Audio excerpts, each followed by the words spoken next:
ကူရှောင်းထင်းဒီနေ့လူပဲ2ယောက်ခေါ်လာလဲဆိုတာမင်းသိလားနာရီတွက်တာတော့18ယောက်ပဲစုမိသားစုမှာကြောထောက်နောက်ခံမရှိဘူးလို့မင်းထင်နေတာလားမင်းပဲငါအားကိုးနိုင်တဲ့တူလေးတော့သူ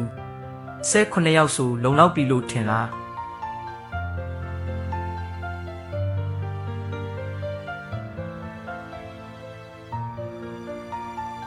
လာခဲလိုက်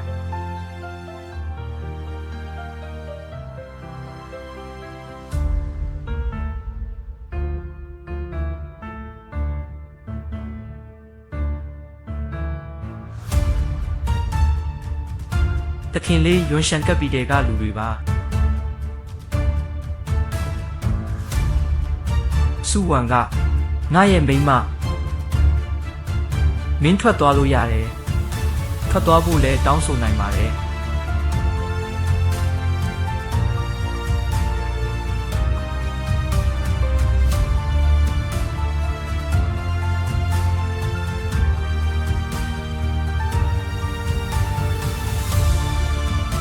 မင်းပဲသူလဲဒီနေ့သိစရာမလိုပါဘူးမင်းရဲ့အဲ့ဒီသဘောထားကိုဖျက်လိုက်တော့ဦးရှောင်းထင်းကဆူရှီကိုတွတ်ပေးမှာမဟုတ်ဘူးသူ့အခွင့်အရေးရှိမှာမဟုတ်ဘူးဘာကမင်းကိုဒီလောက်တိတ်ချစီတာလဲမင်း3နှစ်အတွင်းဘာမှမလုပ်ခဲ့ဘူးဘာကမင်းကိုအခွင့်အရေးပေးလဲ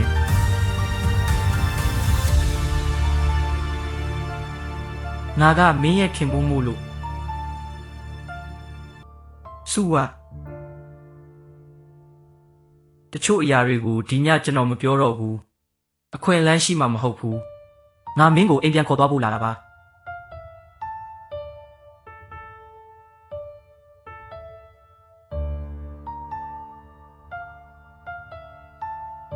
စုဝံကငါရဲ့ဖုန်းကိုကြည့်လိုက်စမ်းယခုကြည့်ရှုလေ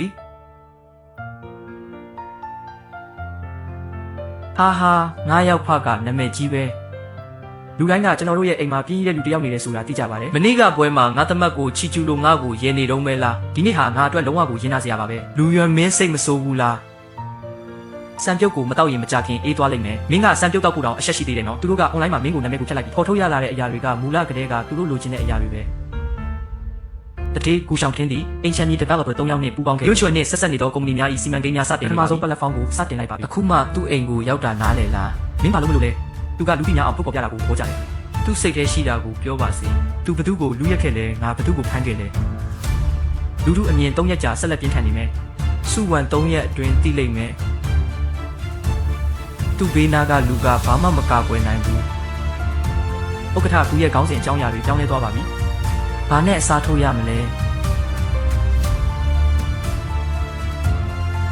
သူကအထောက်အထားတွေကိုဖြတ်လိုက်တက်တဲ့အထောက်အထားကွင်းဆက်ကပြည့်စုံဗန်စင်းရှင်းတန်းများအတန်သွင်းမှတ်တမ်းများနဲ့စာချုပ်များအားလုံးရရှိနိုင်ပါတခင်လေးအင်ချန်နီကုမ္ပဏီ3ခုပြဿနာတက်နေပြီသူတို့ရဲ့မိခင်ကုမ္ပဏီကိုပြောပါ Union Capital ကကုမ္ပဏီရဲ့ထိန်းချုပ်ရှယ်ယာတစ်ခုကိုဝယ်ယူလိုက်ပါတယ်ကုမ္ပဏီ3ခုစလုံးဒီကျွန်တော်တို့နဲ့ပူးပေါင်းဆောင်ရွက်မှုကိုရပ်ဆိုင်းလိုက်ကြောင်းကြေညာခဲ့တယ်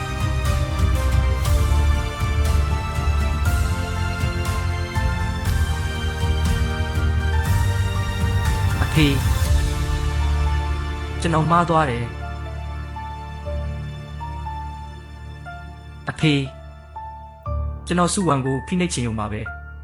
ရွှန်ချွန်ဝင်ပါလိမ့်မယ်လို့ငါမမျှော်လင့်ထားဘူးအယူမင်းကိုရှူဝံကိုထိခွင့်ပေးတာဘာတူလဲသူကကျွန်တော်ကိုလက်ထပ်ဖို့ညှဉ်းဆန်ခဲ့တယ်ဒါကြောင့်ရွှန်ချွန်ကိုစုံစမ်းစစ်ဆေးဖို့ဘာတူကမင်းကိုပြောတာလဲကျွန်တော်စုံစမ်းနေတာကလူရန်เจ้าမှာမင်းပါတွေးလိုက်လေလမ်းဘေးကြောင်ပေါက်လေးတစ်ကောင်စုမိသားစုမှာ3နှစ်ကြာအလုပ်လုပ်ခဲ့တဲ့စပုံမှုတရားတန်ရှင်းရေးရွှန်ရှန်ကပ်ပြီးတဲ့ရဲ့နောက်ွယ်ကလူကကျွန်တော်ထိတောင်မထီရဲတဲ့သူပါမင်းကတကယ်တော့သူ့ကိုဓားကိုလိုလိုလားလားပေးလိုက်တာလေသူကအမှန်တကယ်ပဲရွှန်ချွန်ကပါအခုမေးခွန်းကသူဘာတူလဲဆိုတာမဟုတ်ပါဘူးငါတို့ရှင်တန်နိုင်မလားဆိုတာနဲ့ပတ်သက်တယ်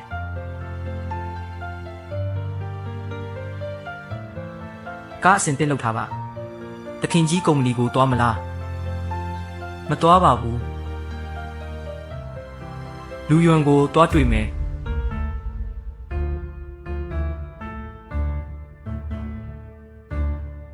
မစ္စတာလူရှောင်းတင်းကငယ်သေးတော့စီကန်းတွေကိုနားမလဲဘူးသူ့အဖေတယောက်အနေနဲ့ကျွန်တော်သူ့ကိုယ်စားတောင်းပန်ပါတယ်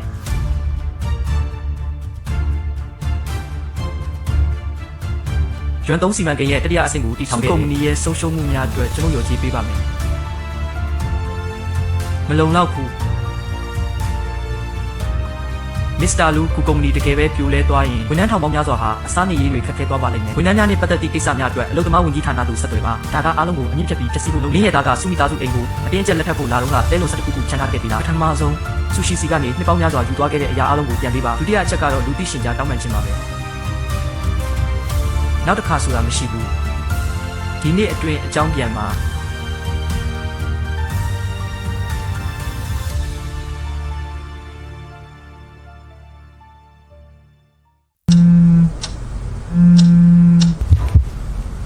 အကြီးကဲကိုချင်းကျေးဇူးပြုပြီးဖိနှိပ်ပေးပါမိကူညီပါရွှေရှန်ကလောငေါကိစ္စမှာငါဝင်ပါလို့မရဘူးငါတို့ရဲ့ဆယ်စုနှစ်များစွာကြာမြင့်ခဲ့တဲ့ခင်မင်မှုကိုငါထိလို့မရဘူးနှစ်ပေါင်းများစွာကြာလာတဲ့အတွက်မထိဖို့အကြံပေးပါတယ်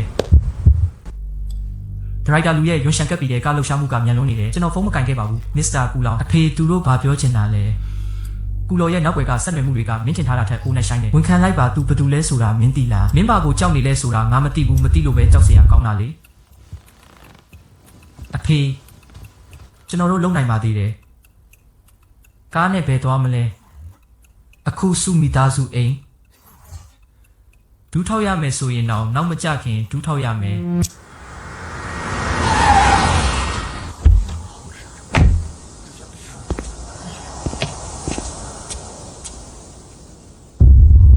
စုဝံဂူမိသားစုကဒီကိုလာတယ်မစ္စတာလူဦးဖျားကြီးမိသားစုကိုတောင်းပန်မယ်ဆိုတဲ့ငါရဲ့ဆုံးဖြတ်ချက်ကိုလက်ခံပါတယ်အရာအားလုံးကိုအပြည့်အဝပြန်ပေးရောပါမယ်မနက်ဖြန်မှာဒီသတင်းကိုအများပြည်သူသိအောင်တောင်းပန်သွားမှာပါ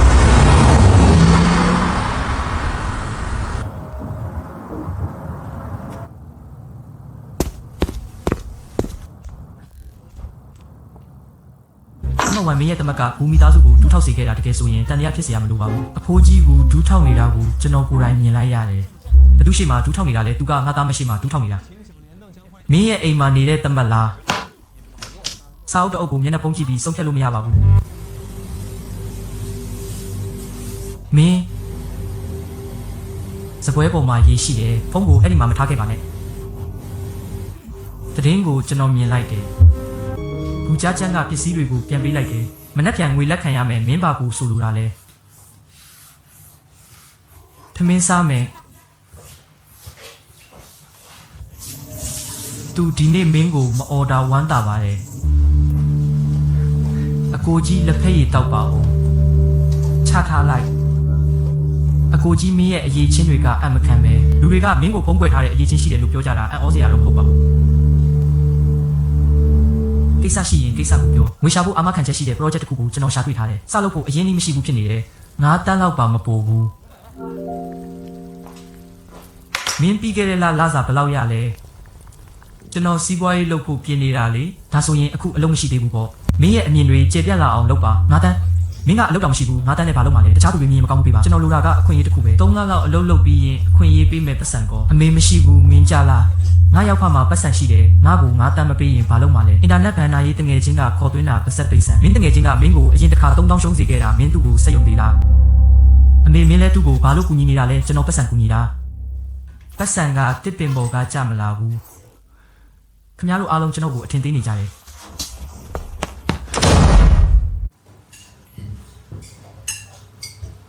အမေကကျွန်တော်ကိုအချစ်ဆုံးပါပဲ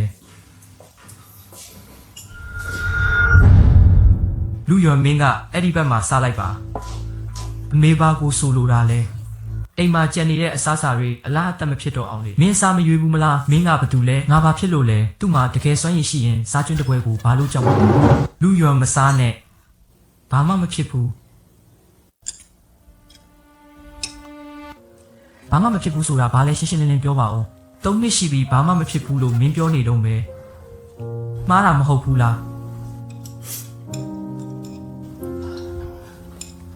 မင်းတကယ်စားနေတာလားမင်းငါကိုစားခိုင်းတာမဟုတ်ဘူးလားမိဖို့ချောင်းမှာခောက်ဆွဲပြုတ်နည်းနည်းကြံနေတယ်ဒီလောက်နောက်ကျပြီးကျွန်တော်ပိုချက်ထားတယ်အထဲဝင်ပါစားပါအရင်ကဘလို့ဘဝမျိုးနဲ့နေထိုင်ခဲ့လဲငါမင်းကိုစုံစမ်းစစ်ဆေးနေတာမဟုတ်ဘူး ခုတော်သိချင်ပါတယ်ကျွန်တော်ကလေးဘဝတုန်းကစားကျွန်းစားကြံတော့မရှိခဲ့ဘူးနောက်တော့တယောက်ကငါ့ကိုအစာတကိုက်ကျွေးတယ်ဘသူလဲဆိုတာနှစ်ပေါင်းများစွာကျွန်တော်မှတ်မိနေခဲ့တယ်လူကောင်းတယောက်ဒါကြောင့်မင်းကစုမိသားစုမှာ3နှစ်ကြာတိခံခဲ့တာပေါ့3နှစ်ဆိုတာငါအတွက်မကြပါဘူး3နှလုံးစောင့်ကြည့်ခဲ့တယ်သူတို့မင်းကိုစုတာမင်းကောင်းကုန်ပြီးခံနေတာငါမြင်နေရတယ်မင်းဒီကိစ္စကိုတီးခံတာငါမြင်နေရတယ်မင်းကယူမဆိုင်ဘူးလို့ငါထင်ခဲ့ဘူးလေတချို့အရာတွေကတီးခံပြီးဖြတ်တန်းရင်နောက်တော့ပြီးသွားမှာပါဒီကနေ့စပြီးမသေးခံတော့နဲ့အ ਨੇ ဆုံးတော့ငါရှိမှတီးခံစရာမလိုဘူး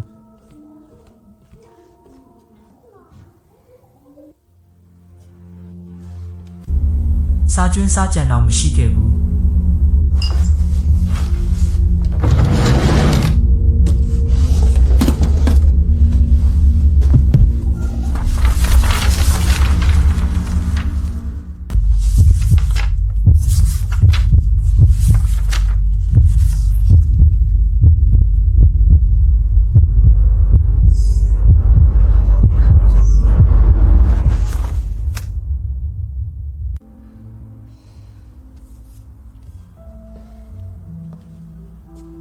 အမေကိုအမှန်တိုင်းပြောရမယ်တေချာစဉ်းစားပြီးပြီလားကျမဆုံးဖြတ်ပြီးပါပြီမင်းကိုငါနောက်ထပ်ဒုက္ခမပေးချင်တော့ဘူးအမှန်တရားကိုသိရင် तू လုံးဝပြိုလဲသွားလိမ့်မယ် तू ပြိုလဲသွားတဲ့နဲ့ပြီးခဲ့တဲ့3နှစ်အတွင်း तू မင်းကိုဘယ်နှကြိမ်လောက်ရိုင်းဆိုင်တဲ့စကားတွေပြောခဲ့ပြီးကိုပိုင်အသိတစ်ခုမှမရှိဘူးလားโอเค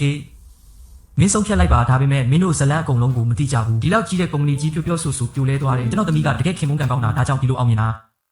နောက်ထပ်အပိုင်းနဲ့ဇလန်းကောင်းလေးတွေကိုဆက်လက်တင်ဆက်ပေးနိုင်ဖို့ like follow subscribe လေးနှိပ်ပြီးအားပေးခဲ့ပါအောင်ခင်ဗျာ